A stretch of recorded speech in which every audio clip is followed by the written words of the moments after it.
정량 같은 경우에는 개인 갖고 있는 능력 같은 거를 얘기하는 거고, 숙련 같은 경우에는 일을 하는 데 있어가지고 반복되는 거를 익히면서 이제 자기가 목에 있는 거를 이해하는 거예요. 조금 더 구체적으로 설명을 해줄 수 있는. 워드 프로세스를 예를 들면요. 역량이 있는 사람은 유사한 프로그램으로 변경이 돼도 금방 그거 원리를 파악하고 업무에 적용할 수 있지만, 숙련만 된 사람은 특정 프로그램에 대한 것만 그냥 몸에 익은 것뿐이라서 다른 프로그램이나 다른 시스템을 가져오면 또 업무에 적용을 하지 못하고, 그런 것을 숙련이라고 말하고 있습니다. 다 이해되셨나요?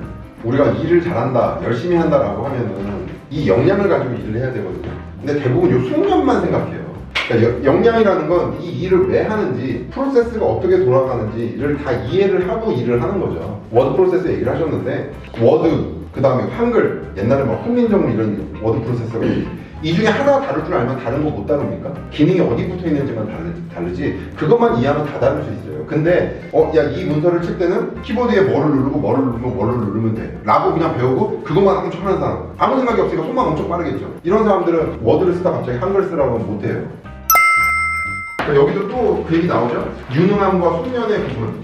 유능함이랑 역량이에요. 그냥 두 개가 다르다. 이론을 알아야 된다는 얘기예요. 이론을 알아야. 숙련도가 높은 사람은 좀만 바꿔도 적응을 못하잖아요. 그리고 당연히 일은 그렇게 하는 거라고 얘기를 하고 고정관념을 형성을 하게 되는 거죠. 이제 그러면서 그 얘기 하시죠. 이론과 실제는 다르긴 다르다. 다르긴 다른다라는 게 뭐예요? 이론은 일반론이에요.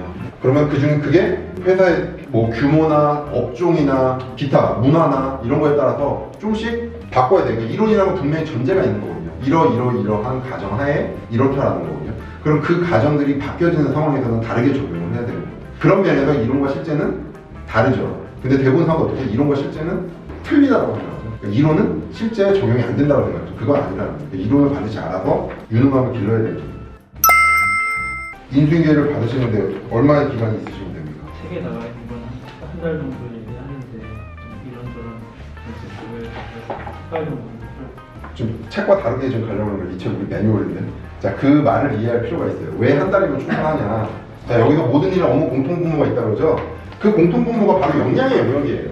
경영의 기본 이론, 세상이 돌아가는 원리에 대한 이론. 나머지 정말 다른 게 50%가 최소 50%는 이익 거고요. 아마 우리처럼 같은 상품을 다룬 회사에서 여기서 업무만 달라지는 것 같으면 공통분모가 거의 80% 이상이라고. 그러니까 업무가 달라지고 인수인계를 받는다는 요 숙련의 영역만 인수인계 받으면 되는 거예요. 20%만. 이게 만약에 이분이 왜 3달 이상 걸린다고 왜 문제라고 그러면 그 80%의 공통분모를 내가 습득을 못하고 있기 때문에 시간이 더 걸린다는 거예요. 그래서 문제라는 거예요. 일을 배우지 말고 일하는 방법을 배워라. 그게 역량과 숙련이에요. 일하는 방법, 역량의 영역이고요. 일, 숙련의 영역이에요. 자, 업무 인수인계 하는데 파일 한 박스, 일주일이면 충분하다. 그죠? 최대 한 달이라고 얘기하고 있어요. 일하는 방법을 알면 충분하다는 거예요. 경영에 뭐가 필요하다고 했습니까? 경영학적 사고와 경영에 활용되는 모든 지식에 대한 최소한의 기본적인. 그러니까 경영학적 사고는 사고의 틀일 거고요. 일하는 방법일 거예요. 그 다음에 경영에 활용되는 모든 지식에 대한 최소한의 기본적인 이해는 이 책에 있는 정도고, 마케팅, 생산관리, 재무, 품질, 혁신 이런 것들에 대한 기본적인 이해가 있어야 된다. 그러면서 경영학적 사고에 대해 얘기를 하고 있죠. 근데 경영학적 사고가 논리적 근거가 있어야 되고 보편 타당성이 있어야 된다. 바로 그게 일하는 방법, 역량, 업무의 공통분모가 바로 그런 거예요. 편안함과 안락함을 구분해야 된다. 편안함, 바로 이게 숙련의 영역이에요. 안락함, 역량의 영역이에요. 편안함의 영역에 머물면 하던 대로 일을 하고 이 상황을 변화시키지 않으려고 일을 하면 그 상황은 안락하지 않은 상황입니다. 세상이 변했을 때 어떻게 될 수 있는 거예요? 두 개가 양립하기가 쉽지가 않아요. 안락함의 영역은 편안함을 버려야 와요. 내가 지금 계속 하는 일, 이 방식, 이걸 벗어나고 계속 새로운 걸 하려고 하고 발전시키고 바꾸고 해야 그게 진짜 안락한 겁니다. 변화해도 적응할 수 있기 때문에, 새로운 경쟁자가 나타나도 이기고 대응하고 바꿔나갈 수가 있기 때문에. 마찬가지예요. 숙련의 영역에서 열심히 편안함을 추구하면서 일하면 안 된다는 거예요. 역량을 개발하면서 안락함을 추구하고 그게 제대로 일을 한다는 거예요. 혹시 오늘 얘기했던 거 질문 있으신가요? 알겠습니다. 수고하셨습니다. 고맙습니다.